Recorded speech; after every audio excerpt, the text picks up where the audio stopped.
বাটফার অসিফের ছেলে ওসামার কাণ্ড কারখানা দেখেন। হাসান জর্জ একসময় র্যাব ডিবি পরিচয়ে সাতক্ষীরা এলাকায় প্রতারণায় জড়িত ছিলেন। জেলও খেটেছেন সেই এর্তেজা গত 15 বছরে আওয়ামী লীগের ধর্ম বিষয়ক উপকমিটির সদস্য হয়েছে, সাতক্ষীরা জেলা আওয়ামী লীগের সহসভাপতি এবং ভোরের পাতা পত্রিকার সম্পাদক বাগিয়ে নিয়েছে সিআইপি পদ। এর বাইরেও তার আরও একটি বিশেষ পরিচয় আপাদমস্তক বাটপার। প্রতারণা, জালিয়াতি, নারী কেলেঙ্কারির অভিযোগে জেলও খেটেছে। প্রতারণা, জালিয়াতি এবং নারী কেলেঙ্কারির মতো অপরাধে জড়িত সাতপন্থী নেতা এর্তেজা হাসান।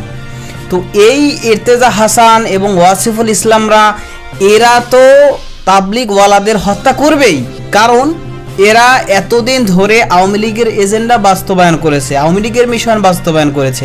কিন্তু আওয়ামী লীগ এখন দেশ ছাড়া হওয়ায় বা ক্ষমতাচ্যুত হওয়ার পর থেকে এখন তারা ভারতীয় মিশন বাস্তবায়ন করছে এবং ভারতীয় রয়ের এজেন্ট হয়ে এক একজন কাজ করছে। কিন্তু এইবার বিশ্ব ইজতেমায় তাবলিগওয়ালাদেরকে হত্যা করে এবং তাদেরকে নৃশংসভাবে কুপিয়ে আহত করে এইবার একেবারে হাতে নাতে ধরা পড়ে গিয়েছে ভারতীয় রয়ের এজেন্ট, ভারতীয় দালাল, এই সাতপন্থী ভণ্ড নেতা ওয়াসিফুল ইসলাম। দর্শক, এ বিষয়ের কিছু অংশ ভিডিওর শুরুতে শিরোনামে আপনারা দেখে এসেছেন, বিস্তারিত দেখবেন পুরো ভিডিও জুড়ে। এ বিষয়গুলো দেখার পূর্বে আপনাদের একটা অনুরোধ করব, যারা আমাদের চ্যানেলে নতুন আসছেন চ্যানেলটি সাবস্ক্রাইব করে অল ক্লিক করে বেল আইকনটি চালু করে দিবেন, তাহলে নিত্য নতুন পরিবেশন করা আলোচিত সংবাদগুলো অটোমেটিকভাবে আপনারা পেয়ে যাবেন। দর্শক, চলুন আমরা দেখব যে ভারতীয় দালাল, ভারতীয় রয়ের এজেন্ট যে ওয়াসিফুল ইসলাম সাতপন্থীদের নেতা, সে যে হাতে নাতে ধরা পড়েছে, সেটা আমরা দেখার পূর্বে প্রথমে একটু দেখব যে এই সাতপন্থী অন্য নেতা যে এর্তেজা হাসান, ভারতীয় রয়ের আরেক এজেন্ট, এ যে এতদিন ধরে যেই সমস্ত প্রতারণা, বাটপারি, দুর্নীতি, নারী কেলেঙ্কারি সহ যত ধরনের অপকর্ম এরা করেছে, সেগুলো কিছু অংশ আমরা একটু দেখে এরপর ওই বিষয়টা দেখব। ধৈর্য ধরে একটা লাইক দিয়ে ভিডিওটি দেখতে থাকুন এবং আপনার মতামত কমেন্টে লিখতে থাকুন।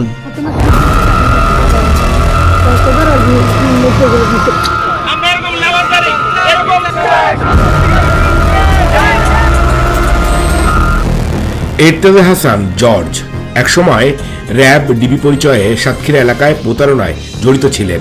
জেলও খেটেছেন সেই এর্তেজা গত 15 বছরে আওয়ামী লীগের ধর্ম বিষয়ক উপকমিটির সদস্য হয়েছে, সাতক্ষীরা জেলা আওয়ামী লীগের সহসভাপতি এবং ভোরের পাতা পত্রিকার সম্পাদক বাগিয়ে নিয়েছে সিআইপি পদ। এর বাইরেও তার আরও একটি বিশেষ পরিচয় আপাদমস্তক বাটপার। প্রতারণা, জালিয়াতি, নারী কেলেঙ্কারির অভিযোগে জেলও খেটেছেন। ভোরের পাতা নামে একটি পত্রিকা খুলে মানুষকে ব্ল্যাকমেইল করে অর্থ আদায় করে আসছেন এর্তেজা। আওয়ামী লীগের এই প্রভাবশালী নেতা এর্তেজার সেকেন্ড হোম মালয়েশিয়ায় কোটি কোটি টাকা বিদেশে পাচার করেছেন। প্রতারণা, জালিয়াতি, মানুষ ঠকানোর এক প্রতিষ্ঠানে পরিণত হয়েছে এর্তেজা। কাকরাইল মসজিদের অর্থ আত্মসাৎ এবং তাবলিগ জামাতের অর্থ লোপাটের অভিযোগ আছে এর্তেজার বিরুদ্ধে। 2018 সালে বিশ্ব ইজতেমার মাঠে আধিপত্য বিস্তারকে কেন্দ্র করে সাতপন্থীরা তাবলিগ জামাতের অন্য একটি অংশের উপর হামলা করে সংঘর্ষ হয়। ওই সংঘর্ষের অন্যতম মাস্টারমাইন্ড তাবলিগ জামাতের কথিত মুরব্বী এর্তেজা। বহু বিয়ে করা এর্তেজা ফ্ল্যাট ভাড়া নিয়েছিলেন সঙ্গীত শিল্পী ইভা রহমানের কাছ থেকে। কৌশলে সেই ফ্ল্যাট এবং ইভা রহমানের গাড়ি দখল করে নেন। আওয়ামী লীগ পতনের আগে ইভা রহমান মুখ না খুললেও পরে ইভা রহমান জানিয়েছেন তার ভবনের একটি ফ্লোর, প্রাডো গাড়ি এবং সঞ্চয়পত্রের টাকা হাতিয়ে নেয় এর্তেজা। প্রভাবশালীদের নাম ভাঙিয়ে ভয় দেখিয়েছেন ইভা রহমানকে। দেশে বিদেশে শত শত কোটি টাকার মালিক এর্তেজা এবং তার পরিবারের সদস্যরা। প্রতারণা, জালিয়াতি, ব্ল্যাকমেইলিং, মানুষ ঠকানোর কারিগর এর্তেজা তার আয়কর নথিতে বিপুল পরিমাণ সম্পাদিত তথ্য গোপন করেছেন। তার কয়েক বছরের আয়কর নথি এসেছে আমাদের হাতে। 2022-23 সালে আয়কর নথিতে এর্তেজা মোট সম্পদের পরিমাণ ছিল 5 কোটি টাকার মতন। ঢাকায় 2টি ফ্ল্যাট এবং স্থাবর একটি জমির তথ্য আয়করে দিয়েছেন। দেশের বিভিন্ন জায়গায় এর্তেজা হাসানের কয়েকশো বিঘা জমি আছে।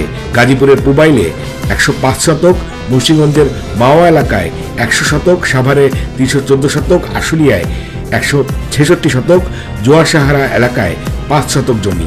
এই তালিকা ছাড়া দেশের বিভিন্ন জায়গায় এর্তেজা এবং তার পরিবারের সদস্যদের নামে বেনামে সম্পদ গড়েছে। এসব সম্পদের তথ্য আয়কর নথিতে উল্লেখ করেনি, কারণ অবৈধভাবে উপার্জিত অর্থে বিনিয়োগ করা সম্পদ এগুলো। মিরপুর এলাকায় এর্তেজার বর্তমান ড্রাইভার রবিউল এবং সাবেক ড্রাইভার মানিকের নামে বেশ কয়েকটি দোকান কিনেছে এই এর্তেজা।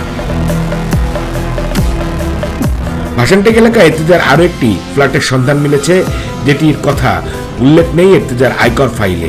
ভাইকে থাকতে দিয়েছেন ওই ফ্ল্যাটে। এছাড়াও ঢাকা ও সাতক্ষীরায় নামে বেনামে জমি কিনেছেন, আওয়ামী লীগের ভয় দেখিয়ে দখলও করেছেন। ব্যাংকের কিস্তির টাকা পরিশোধ করেন না, অনেক মানুষের কাছ থেকে টাকা ধার নিয়ে পরিশোধ করেনি। থানায় জিডি মামলাও আছে। উল্টো পাওনাদারকে হত্যার হুমকি দেন। মাঝে মধ্যে এর্তেজা মসজিদের ইমামতিও করেন। চলুন এর্তেজার মুখের ভাষা শুনে নেই।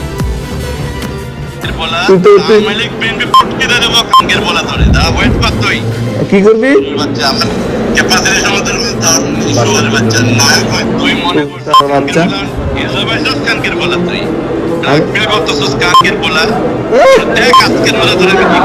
$50 কোটি টাকা মূল্যের 5 বিঘা জমির জাল দলিল বানিয়ে জালিয়াতির কারণে এশিয়ান গ্রুপের করা মামলায় জেলে যেতে হয়েছিল এর্তেজাকে।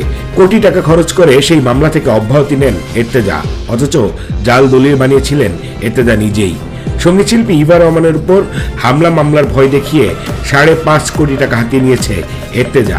একটি মামলা মেটানোর জন্য ইভা রহমানের কাছ থেকে 70 লাখ টাকা দাবি করার সময় এর্তেজা জানান, তার বিরুদ্ধে হওয়া মামলা নিষ্পত্তিতে তার খরচ হয়েছে প্রায় কোটি টাকা।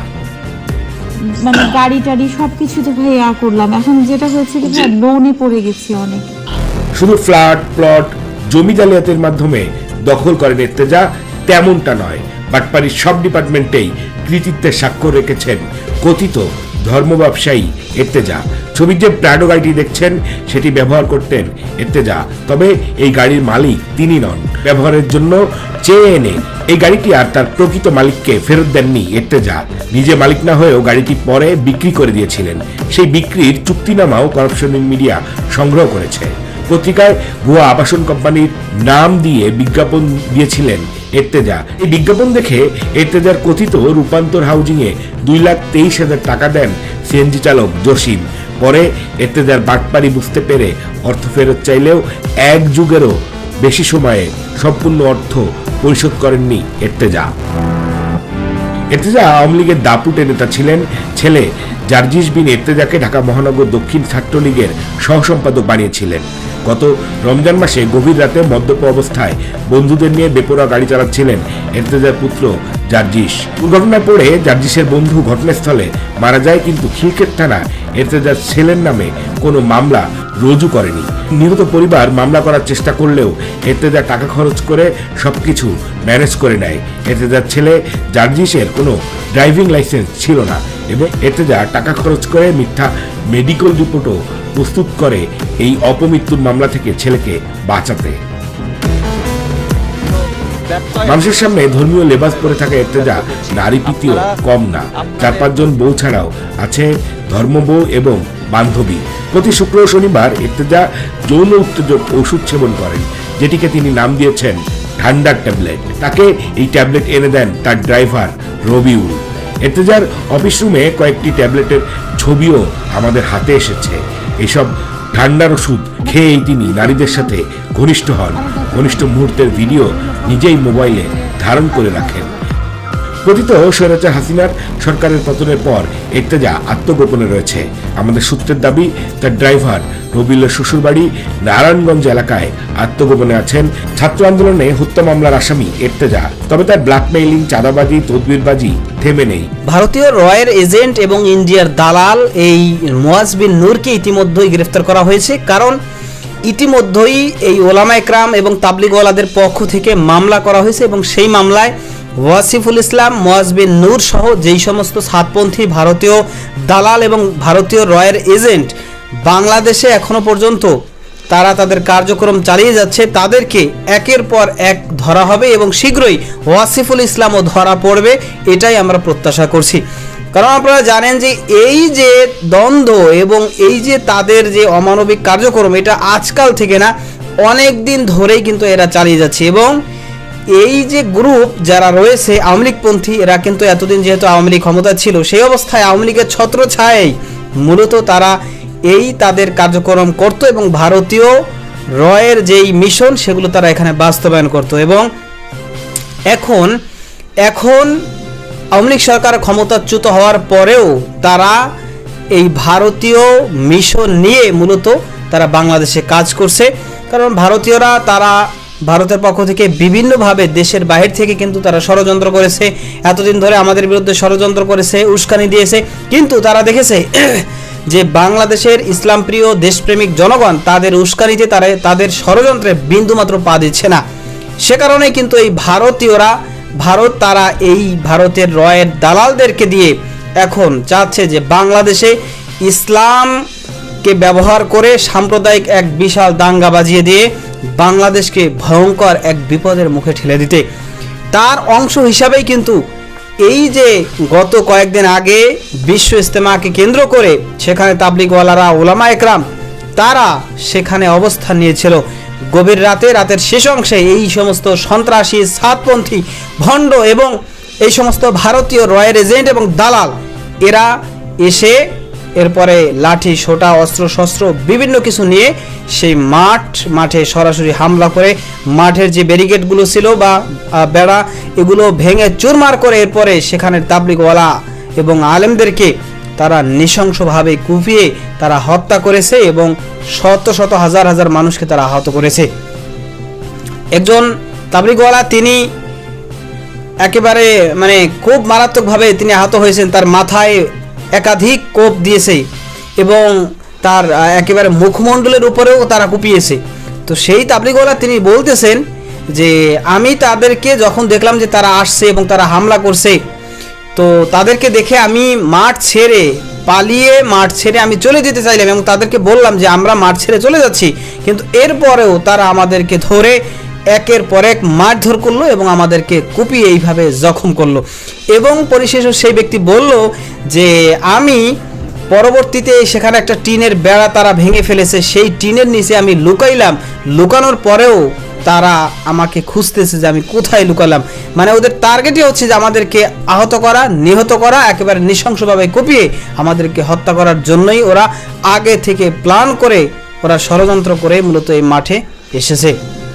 তো তাহলে যদি তারা আসলেই একজন তাবলিগওয়ালা হতো, ইসলাম প্রিয় মানুষ হতো, দেশপ্রেমিক মানুষ হতো, তাহলে কখনোই এরকম তাবলিগওয়ালাদের, আলেমদেরকে কুপিয়ে নৃশংসভাবে কুপিয়ে তাদেরকে আহত করতো না এবং তাদেরকে নিহত করতো না, তাদেরকে হত্যা করতো না। তারা এরকম খুনিদের মতো কাজ কখনোই করতো না, কিন্তু তারা এই কাজ করেছে। এর বিষয়টা একেবারে জলজান্ত স্পষ্ট যে তারা কোনো তাবলিগওয়ালারা নয়, তারা সন্ত্রাসী, সাতপন্থী, ভণ্ড এবং ভারতীয় দালাল। তো এজন্য এই সমস্ত ভারতীয় দালাল এবং সাতপন্থী ভণ্ড এদেরকে আমাদের সব জায়গা থেকে প্রতিহত করতে হবে এবং এদের যে ষড়যন্ত্র সেই ষড়যন্ত্রকে আমাদেরকে রুখে দিতে হবে।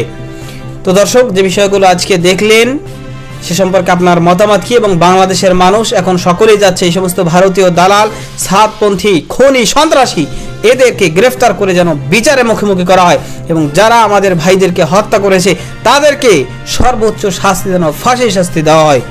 আপনিও এর সাথে একমত পোষণ করেন কিনা সেটা কমেন্ট সেকশনে জানাবেন। ভালো থাকবেন, সুস্থ থাকবেন, দেখা হবে নতুন কোনো ভিডিওতে, কথা হবে নতুন কোনো বিষয়। আজকে পর্যন্তই। আসসালামু আলাইকুম ওয়া রাহমাতুল্লাহ।